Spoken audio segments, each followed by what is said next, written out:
Voilà, il est temps, les amis, de parler du Chimaso MT8 après les essais, après les premiers essais. On a fait donc 2 runs en prairie, un premier run cool avec une batterie pas trop performante. Ça s'est bien passé.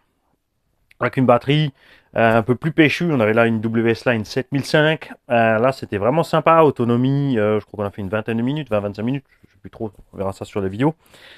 Là aussi, ça s'est super bien passé. On a pris des gamelles et des gamelles et des gamelles et des gamelles. Évidemment, j'ai mis tout de suite une carreau renforcée avec sa forme. Ça aide bien pour les rouler boulets, c'est cool. Ça économise évidemment bien aussi le reste, c'est clair. Suspension, malgré les pneus mous, dans le pré, ça se passait bien. Alors dans le pré, avantage au max, sorti de la boîte. Son setup, notamment je pense à cause des pneumatiques, s'en sort un peu mieux. Mais là, avec les suspensions, comme ils les ont fait un peu fermes, le max est un peu plus souple sur les suspettes, ça s'est bien passé. Alors j'ai bien envie d'assouplir les suspettes. Par contre, effectivement, dans un pré, ensuite, ça va poser problème. C'est clair. En forêt, cette suspette s'est avérée être un peu dure, mais comme on a dit, ça se passe super bien du coup pour les sauts. Alors je pense qu'on va laisser un petit peu encore avant d'assouplir, voir ce qui se passe. J'avais un peu peur avec les capuchons d'amorto. Aucun n'a failli. On n'a pas de butée inférieure de suspension, ni comme sur le Max d'ailleurs.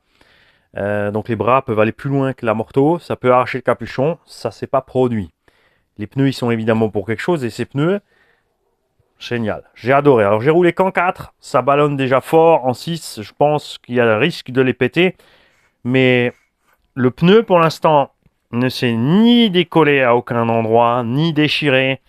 La gomme est excellente, la mousse dedans, elle s'est ramollie un peu, mais malgré les grosses pizzas qu'on a fait avec en l'air parfois, on n'a pas déchiqueté la mousse pour l'instant. Donc on va voir ça, évidemment, avec le temps. Dans la prairie aussi, on pensait avoir des casses de triangle. On est tombé quelques fois vraiment méchamment de travers sur les coins des roues, les angles. On n'a tordu aucune biellette supérieure. Donc, j'aime à penser que le retard de livraison de ces machines est dû au fait qu'ils aient modifié ça d'eux-mêmes. Parce que pour l'instant, ces biellettes n'ont pas bronché. Donc, on est content. Ce qui est mort, c'est un triangle de suspension. Mais je dois dire, et vous aurez les images, que c'est la faute du mani. J'ai pris une ornière, j'ai accéléré pour monter, faire un saut, et là je me suis encastré par le dessous dans une racine. Il y a une partie de la voiture qui voulait y aller, et il y a un bout de la voiture qui a dit non, je reste là, je suis fatigué, je fais la sieste. Et j'ai déchiré le triangle, donc à l'endroit où il déchire souvent. Ça me serait aussi arrivé, je pense, vu la gamelle avec le MT8 ou n'importe quel autre. Le Max, j'ai suffisamment d'images pour vous prouver que ça lui arrive pas tout de suite. C'est là que le Max est balèze. Le Coralie aurait aussi ce problème, c'est sûr. Enfin, la plupart des véhicules. Et le Max avec un peu plus d'élan aussi. Il ne faut pas non plus après chercher trop loin. Je veux dire, là, c'est un crash, c'est un crash. Donc, on va changer ce triangle et on verra ce que ça donne sur les prochains runs. En tout cas, dans la prairie, j'étais vraiment étonné de cette petite machine. Comme dit, je rappelle que je ne l'avais pas acheté tout de suite parce qu'on a vu des choses qui ne nous plaisent pas et ça nous embêtait un peu pour le tarif de se retrouver avec des trucs comme ça. Et il s'est rien passé du tout. Le moteur en 4S, comme dit, avec une bonne batterie, fait évidemment bien le boulot. On a une petite VMAX sympa, je dirais un petit 65-70 sorti de la boîte. Je mesure pas avec le GPS. Ils font tous la même chose. Ils unboxent la machine, ils en parlent en gros. Ensuite, ils font la vidéo d'essai avec le GPS. Ils font 5 minutes de passage, 4-5 sauts. Revue finale, elle est géniale. M'intéresse pas ça. La plupart d'entre nous, de toute façon, n'ont pas de GPS. Donc, vaut mieux se baser sur les sensations que de donner une vitesse réelle sur le GPS. De toute façon, même si tu n'as pas de quoi mesurer, je te dis que la voiture va à 70-80 et qu'elle fait qu'à 65, quand tu l'achètes, si tu n'as aucune expérience machin, et quand les gens vont te demander « Ouais, je roule à 80 !» Parce que c'est ce que tu as vu sur la vidéo. Mais t'en sais rien, en fait.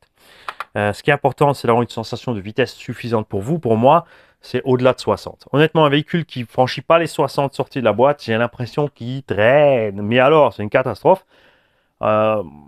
60, 65, comme ça, là, on va dire 65 sûr, c'est une zone de confort. 65, je suis bien. Et un engin qui prend un petit 75, ça me suffit amplement. C'est vrai que c'est rigolo des fois d'aller un peu plus vite, de bombarder comme des malades. Petit 90 dans une grande prairie dégagée, tout ça.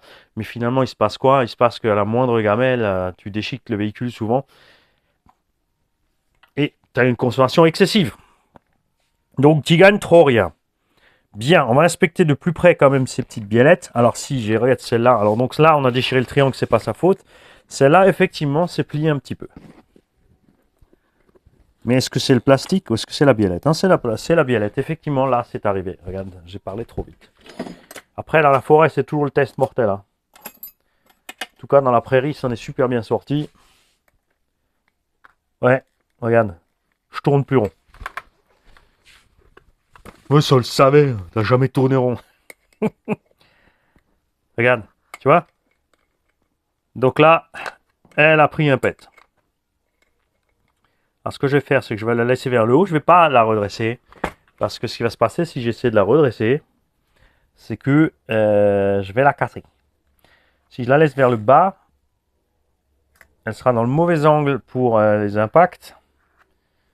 Donc je vais la laisser vers le haut et on laissera la chance faire le reste pour la redresser. Ce que je vais faire surtout, c'est au prochain run, je vais emmener mes triangles, parce que là en forêt avec Jean et Thomas, je vais pas emmener les triangles. J'ai pas emmené les triangles. Et je vais préparer des billettes que je vais emmener. Je ne veux pas les changer d'office parce que je veux voir où ça va. Donc c'est un paramètre à tenir à prendre en compte. Comme toujours, tu roules normal. Enfin, vous avez vu, enfin vous allez voir, dans la prairie, on était déjà sur les rampes, on est déjà allé un peu plus fort sur les rampes.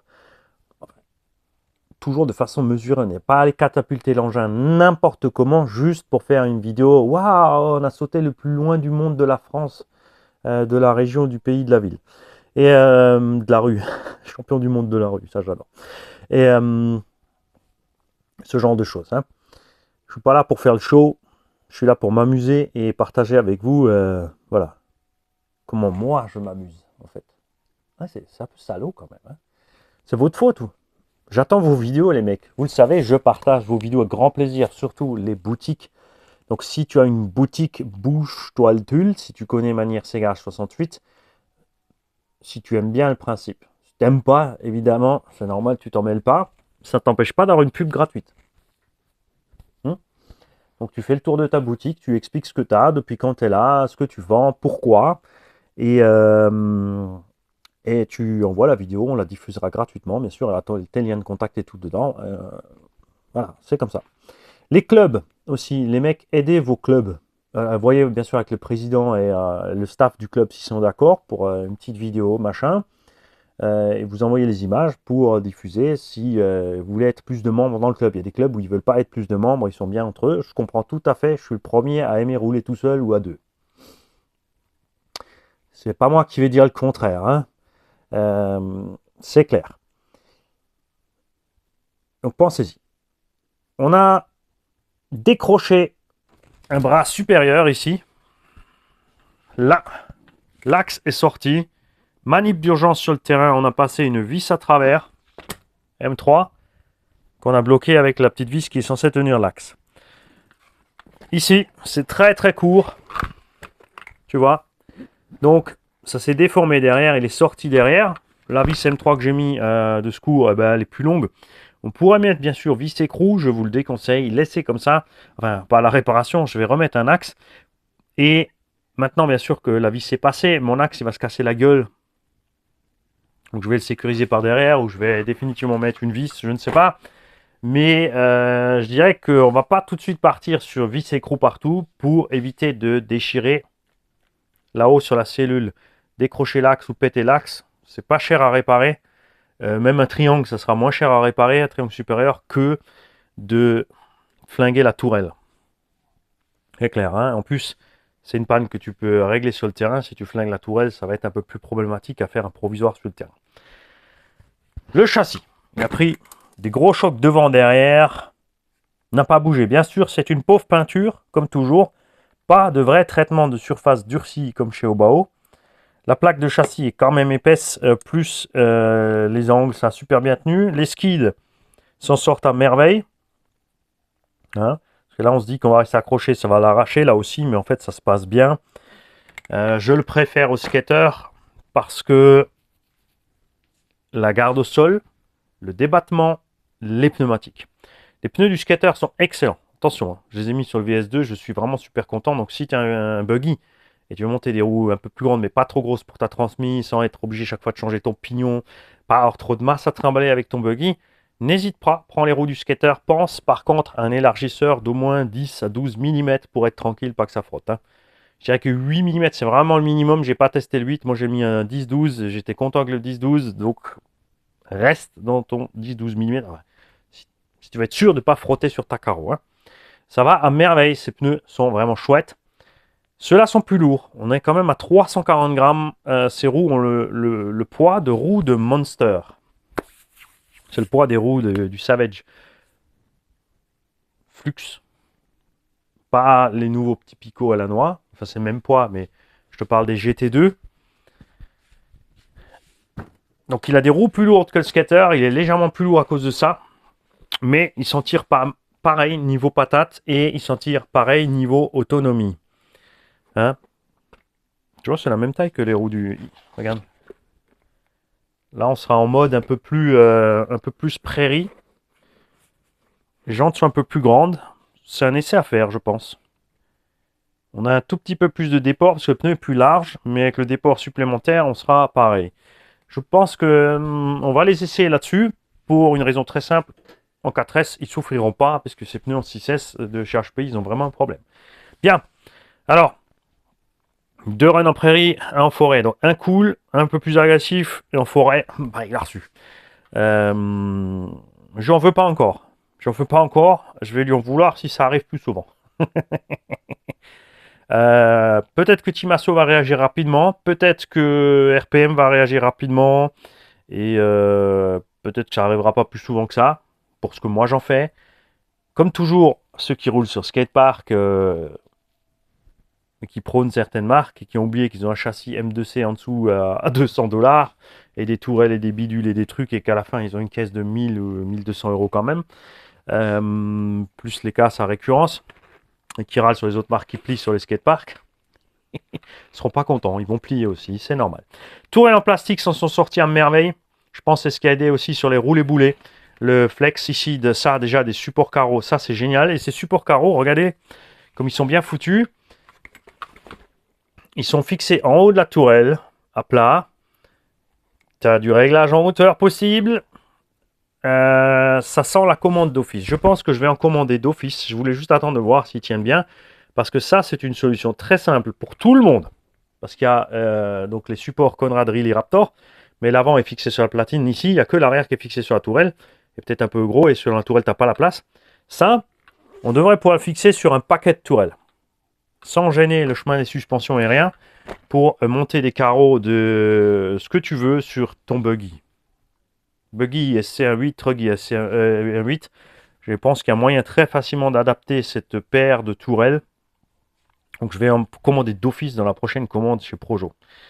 Tout simplement. Cerveau, génial, pas de problème. Sauf cerveau, peut-être un poil détendu au début dans la prairie, on a vu. J'ai resserré un tour. Ça a déjà amélioré la situation, c'était bon. Cardan, ça serait triste d'avoir déjà du marquage au bout de 3 packs. Et bonne nouvelle, on n'en a pas. On va checker aussi une chose que j'ai pas checké. Le cardan tourne toujours rond. Tiens, ça c'est un truc marrant aussi. Les cardans tournent toujours rond, sans trop. Nickel, tout droit. Ça veut dire qu'on n'a eu aucun flex au centre. Et que ce châssis plié plus ces 2 simples brasses là, ça va mieux que tout le système super méga over renforcé sauce Coralie. C'est pourtant beaucoup plus simple à dégager. C'est même beaucoup plus simple à dégager que chez Arma. Cache transmis a fait le boulot. C'est génial en forêt. J'avais des grosses caillasses partout dedans. Rien ne s'est coincé dedans. Je suis super content avec ça. C'est génial. Le moteur est relié au support de diff. Donc pas de flex de ce côté-là. En plus, il y a 3 pattes de fixation là, tu vois, il y a 3 vis. Ça, c'est ce qu'il aurait dû avoir dans le sledge. Et je vous dis quelque chose. On a là-dedans les roulements de la même taille que ceux du sledge. Donc moi, ce que j'ai envie de faire, c'est de sortir ça et de l'installer dans le sledge. Le problème, c'est que, comme tu peux le constater, le moteur ne sera pas du bon côté. C'est dommage. Ça aurait été chouette dans le sled. Tu vois? Alors on pourrait changer l'équilibre du sledge. Mettre le moteur derrière, passer le vario devant. Parce que le cerveau, de toute façon, est de l'autre côté, il y a de la place. La boîte radio, on la dégage derrière, mais ça va changer l'équilibre du sledge et c'est son point fort. L'équilibre du sledge, même en 8S, avec une batterie plus lourde, donc, parce que je roulais avec une batterie de 650 grammes, maintenant j'ai 800 grammes de batterie dedans, l'équilibre est génial. Mais ça, on en causera dans la vidéo du sledge. Bac à batterie, rien n'a bougé, rien n'est sorti, top. Ça va très bien. Un bac relativement haut pour pas que ta batterie puisse se balader gauche-droite, avant-arrière, des sangles solides, c'est tout ce qu'il nous faut. C'est vrai que le système Arma est super sécurisé, surtout si tu utilises 2 batteries, c'est cool. Là, tu seras plus limité en place. Si tu utilises 2 batteries, tu mets côte à côte 2x2S, mais si c'est plus gros que ça rentrera pas. Donc, si tu dépasses, si tu veux rouler plus que 4, 2x3S, ça va être chaud à rentrer là-dedans. Est-ce que j'en ai là? Est-ce que j'ai les 3S juste à côté de moi? Je crois pas. Non, j'ai pas de 3S à côté de moi. Peut-être là. Non, j'ai tout dans la bagnole. Donc, 2x3S, même 5000, ça va être chaud à mettre. Des plus petites, oui. C'est vraiment un engin, par contre, là où je préférais rouler en bloc. Avec du bloc 6S. J'en ai, ça prend 6.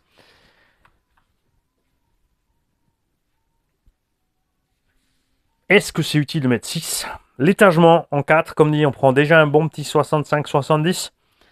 Quand on va mettre 6, et cet étagement est rikiki, on a déjà plus qu'un pignon de 10. On est déjà au minimum de l'étagement. Si je mets une 6S là-dedans, on va passer les 100. Mais on n'arrivera jamais à les passer au sol. C'est là que ça coince.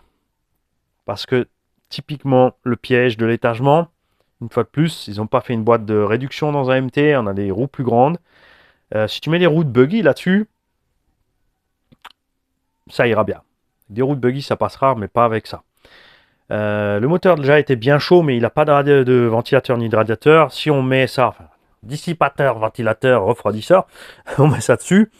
Je pense qu'on aura des températures largement contrôlées, comme il est d'origine en 4S. Pour passer en 6, une fois de plus, il va falloir passer sur un moteur avec moins de kV. Il n'y a pas le choix. Donc ce que j'ai envie de tenter là-dedans, c'est le 1400 kV en 6S. Un pignon un peu plus gros, peut-être. Pourquoi aussi bas en kV? Pour pas aller plus vite.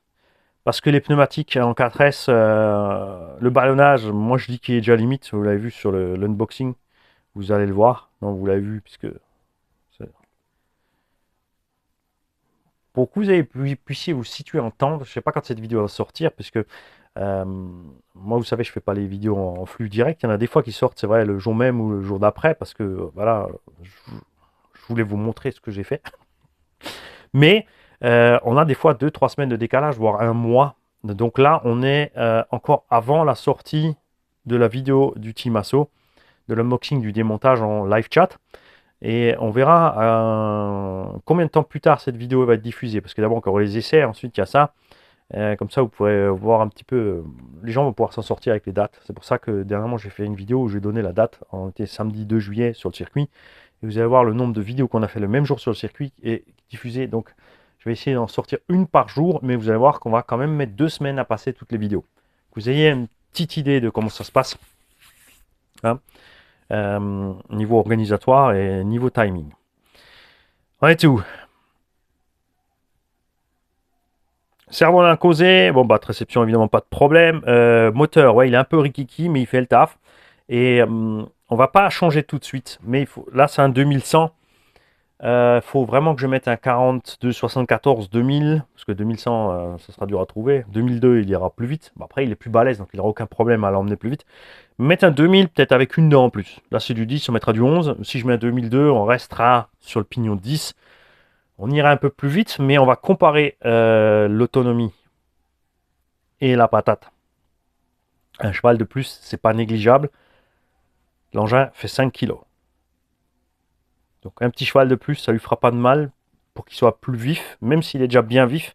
Et tout comme le sledge, les pneumatiques, et ça c'est vraiment un point important, j'insiste là-dessus, si vous voulez un engin qui est quand même une bonne souplesse à bas régime, une bonne Vmax et qui puisse faire des stunts, il vous faut des pneus qui ballonnent.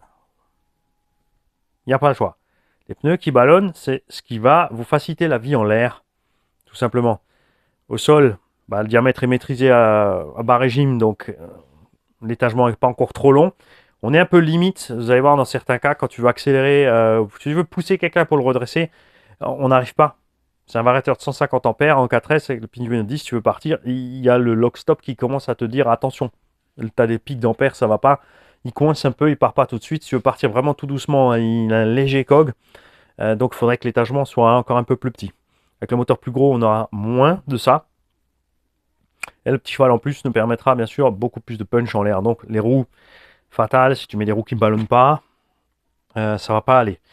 Comme il a des roues déjà par contre bien lourdes dessus, un truc rigolo, c'est que si on y met des roues moins lourdes, ça va se passer mieux pour lui. Et avant j'avais un... Où est-ce que je l'ai mis? Parce qu'il faut savoir que ces roues sont plus lourdes que celles-là. Les sledges sont plus larges, sont plus hautes. Bon, sont plus molles, hein, mais sont plus légères. Voilà, il est là. Si on passe sur ça, ça ballonne un peu moins, mais ça ballonne quand même encore assez. Alors attention, on a des crampons. Ne négligez pas l'effet des crampons et du grip. Ce pneu est moins large, il est plus léger, il fait 280 grammes, donc on va économiser presque 250 grammes à l'engin. Donc avec ce petit moteur, sa vie sera beaucoup plus simple. C'est là que Coralie a fait un très bon choix de poids de pneumatique. Les pneus sont plus petites, donc la réduction est mieux maîtrisée. L'étagement de transmission et les roues sont plus légères.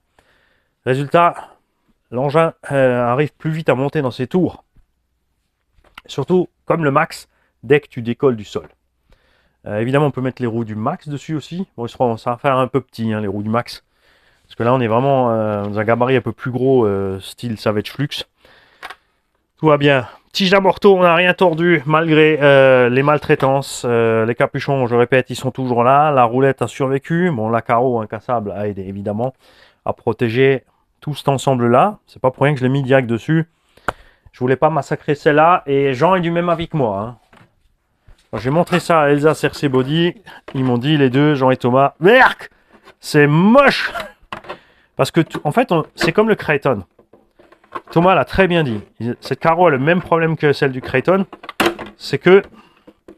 Tiens, ça va plus dessus. Y aurait-il quelque chose qui a bougé? Non, c'est bon. C'est qu'on dirait qu'ils ont oublié de mettre le reste. T'as l'impression que c'est une cabine roulante. Manque un bout. C'est pas beau. Bon, ce que j'ai fait, c'est pas plus beau non plus. Eux, ils ont pensé, par contre, c'est pour la raison que j'ai mis cette carreau du Coralie Chronos dessus, ils ont pensé à l'arrondi pour les rouler boulets. Et ça marche à merveille, donc il va rester comme ça.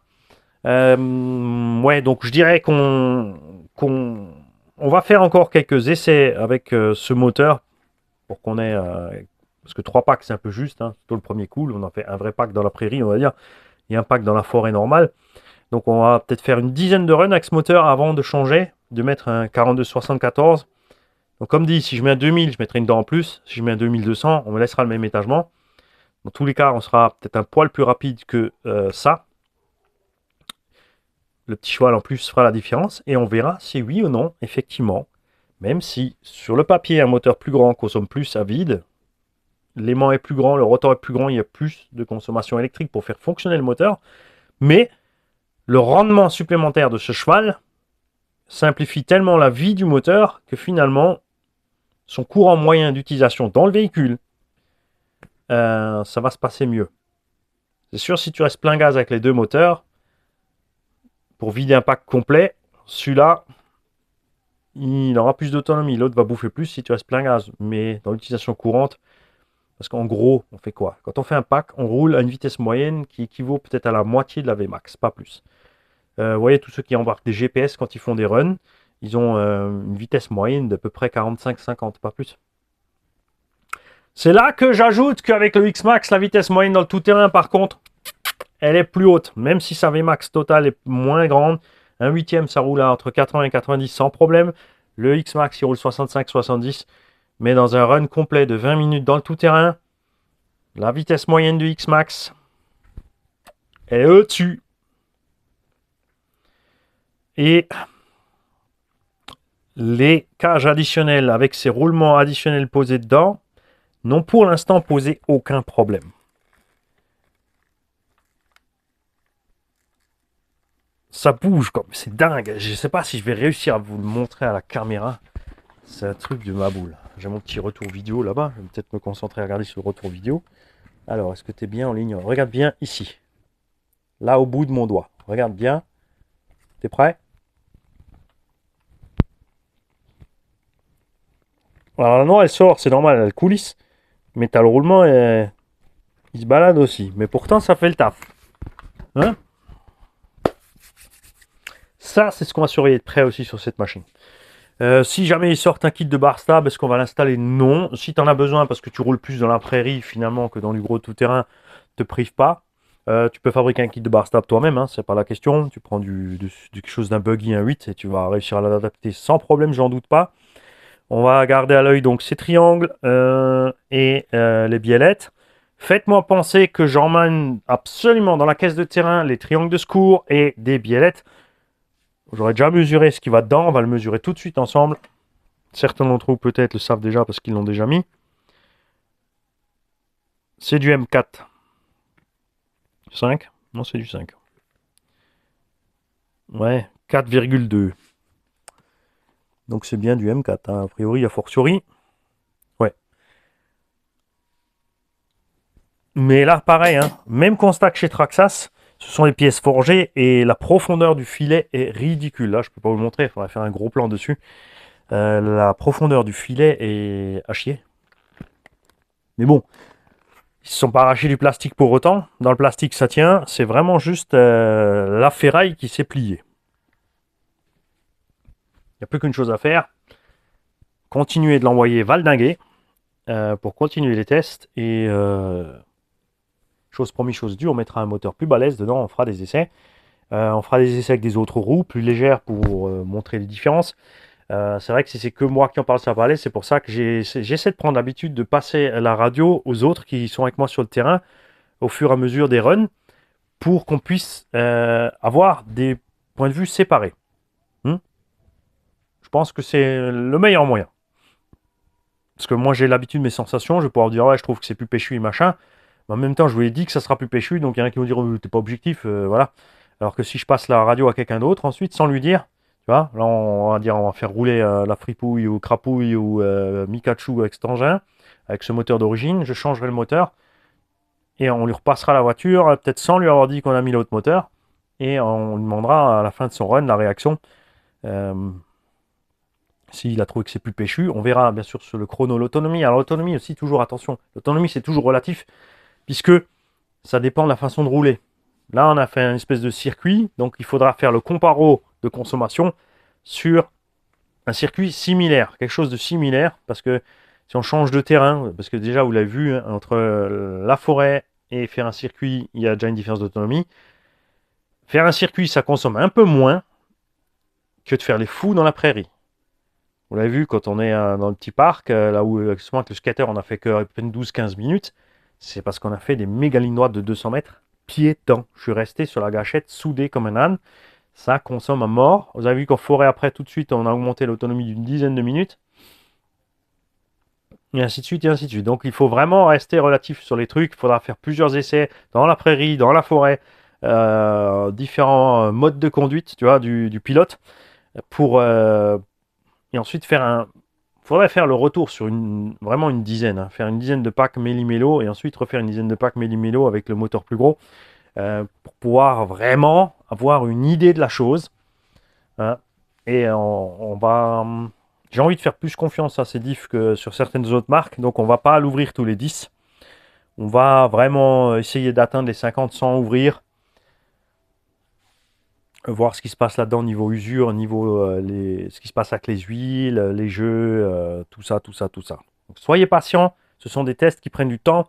Je pourrais bien sûr me concentrer une semaine à rouler que celle-là et faire 50 packs sur la même machine la même semaine. Mais du coup, vous allez bouffer 50 vidéos de run du MT8, quelques retours, quelques casses, quelques modifs en atelier. Donc en gros 60 ou 70 vidéos finales en une semaine. Enfin en une semaine, non pas diffusées en une semaine, mais même à raison de 3 par jour, ça ferait 3 semaines. Et après je vous dirais, c'est normal que tu vois que du Timasso, je suis sponsorisé Timasso. Quand tu as un sponsor, tu as les voitures gratos, tu as les t-shirts gratos, tu dois aller sur les festivals, les machins, les boutiques, les kermesses, faire des démos et promouvoir la marque. Pas faire des courts-circuits, des incendies et d'autres inventions.